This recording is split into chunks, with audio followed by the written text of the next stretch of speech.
And Tideway Scullers School in the Wargrave Challenge Cup on the right-hand side of your screen. Tyne Amateur Rowing Club on the left-hand side of your screen. This is the Wargrave, the club women's 8. Can the women's crew do what their counterparts did in the previous race? Well, they obviously won't be aware of what's just happened, but they will have been training all year in that club.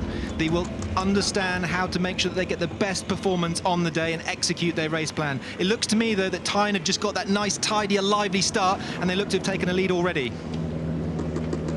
Yeah, big start here from Tyne Amateur Rowing Club.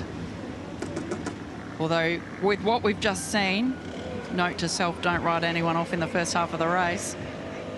But that's the beauty of this course, is it's such a long race, and sometimes if you're quite used to 2-kilometre racing over that Olympic format, multiple lanes, you can just get a little bit lost. I've been there myself racing at Henley, and you just don't, where are the markers, where am I in the race? Sometimes it can just be a little bit more challenging as you pace yourself over the course.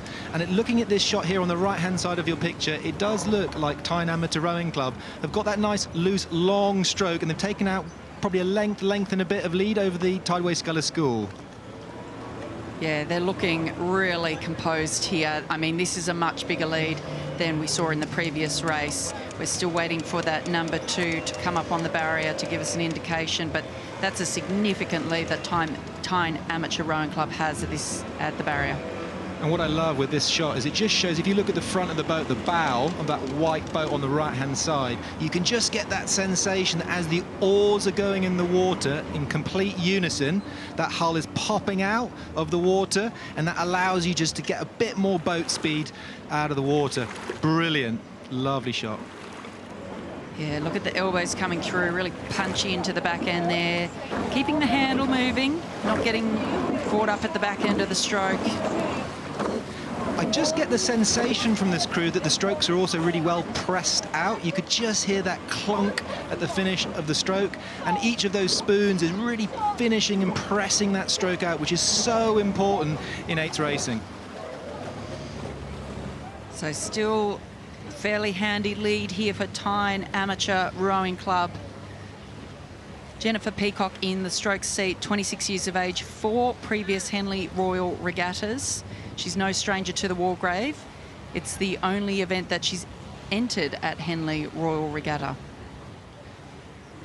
And we're here on the Tuesday of the regatta. We know that finals day is Sunday. These events, they'll be racing 5 times across the 6-day regatta. So now that we've got a few lengths of lead in that Tyne Amateur Rowing Club, there's a little bit of gamesmanship, if you like, about trying to manage the whole regatta so that you're not getting yourself so exhausted on the earlier rounds, isn't there?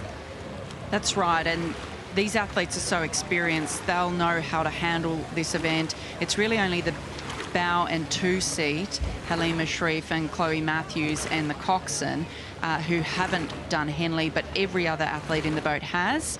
And Catherine Bulmer in 5 seat, 32 years of age, is the most experienced with 5 Henley Royal Regattas under her belt. So certainly the front end of that boat, the stern 4, very experienced in this event and at the regatta. And look, this will be a brilliant experience for Tideway Scullers School. So from bow, Eden Fisher, Hannah O'Flynn, Beatrice Robertson, Katerina Vickers, Sophia Turner, Eleanor Bonas, Melinda Asnar-Klein, Annabelle Noonan and Cox by Sita Phillip.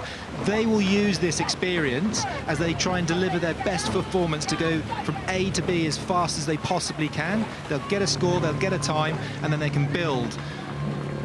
Really lovely rowing and great effort from the Tideway Scullers School. Here we see Tideway Scullers School just not with that same level of composure and togetherness that we see in the Tyne Amateur Rowing Club boat, who are coming past us. That beautiful drone shot overhead. Yeah, for those of you new to rowing or new to the sport, you can see this boat in your shot now. They've just reduced the frequency of strokes, so their rate of striking from mid-30s to 35, 36 strokes a minute, now in their sort of high 20s, maybe 28 strokes a minute, as they try and conserve that energy for later down the course.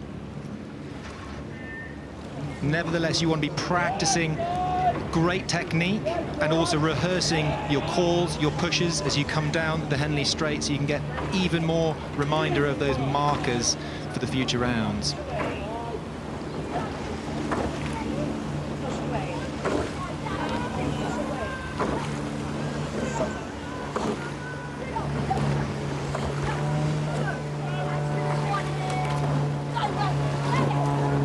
beautiful shot down into the boat there. You can see what we call a conventional rig on the boat. So sweep rowing, each rower has one or each stroke seat rowing on stroke side, and then you can see it alternates down the boat. So we call that a conventional rig, but throughout the week you might see some different configurations in the 8s and the 4s. Sometimes you have 2 consecutive rowers rowing on the same side, and it really just depends on what the coach is looking to achieve and the individual profile of the athlete as to how you might seat a boat to ensure that the right person is in the right seat. At the end of the day, it's trying to get the best combination for your own crew to have the best boat speed going from start to finish. So whatever works best for you, brilliant. It's Tideway Scullers School coming into shot now. One of the little things that we can see that can probably just work on is just getting those oars a bit cleaner and onto the work earlier in the water from Tideway Scullers School. Just get the sensation that there's, as we're trying to put so much effort into the boat, there's just a little bit of not quite one timing, future work for coming years. Tideway Scullers School still with the stroke rate up. They're racing all the way down to the line, but very composed leaders in this race, Tyne Amateur Rowing Club.